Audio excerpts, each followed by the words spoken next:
Qadrli Javohir bolam. Assalomu alaykum hurmatli prezident. Yaxshimisiz? Haydalaring ketdi. Xursandman. Yoningdagi mana Mana shu katta yutuq bilan yoningda turgan ana shu ota-onang, bobolaring, barcha yaqinlaring, murabbiylaringga ham hammasini muborakbod etaman. Rahmat kattakon hurmatli prezident. meni faqat xursand qilib yuribsan. Butun xalqimiz duoda edi. Mana shu duolari ijobat bo'ldi. Yurtimizni kuch-qudratini, yoshlar nimaga qodir ekanini, 3-renessansni poydevorida O'zbekistonda bo'lishini butun dunyoga tarannum etding.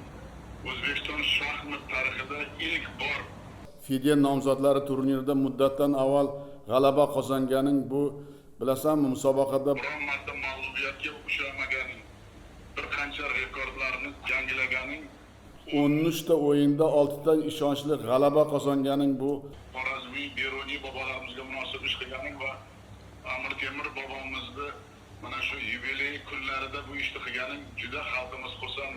Eng yuqori reyting grossmeysterlarni kuchli iroda va jasorat bilan mag'lub etding. Senga man degan shaxmatchilar ham tan beryapti. mana shu 3-renessans bunyodkorlarining shijoatini yaqqol ko'rsatding va Dunyoga namoyish etding. Yana bir marta balam tabriklayman, g'ururlanaman. Rahmat kattakon. Qahramonimizsan, shuni bilgin. Rahmat kattakon hurmatli prezident. Albatta ushbu hamma barcha g'alabalarning tagida yurtimizni qo'llab-quvvatlashi, shaxsan o'zingizning qo'llab-quvvatlashingiz hamda ushbu musobaqa tayyorgarligi uchun homiylar biriktirib berilishi va shu musobaqaga maksimal darajada kuchli tayyorgarlik ko'rishimni hammasi albatta bu zaminda yotibdi. Katta rahmat, xudo xolasa. Albatta bu boshlanishi Olimpiadada ham yurtdoshlarimiz bilan g'alaba qozonishga harakat qilamiz hamda yilning oxirida bo'lib o'tadigan jahon toji uchun kurashda xudo xolasa o'shanda ham g'alaba qozonaman. Katta rahmat qo'llab-quvvatlab turganingiz uchun. Men buni his qildim. O'zbekistonda hattoki billboardlarda turgani menda juda ham katta hayajon uyg'otdi turnir mobaynida, to'g'risini aytsam.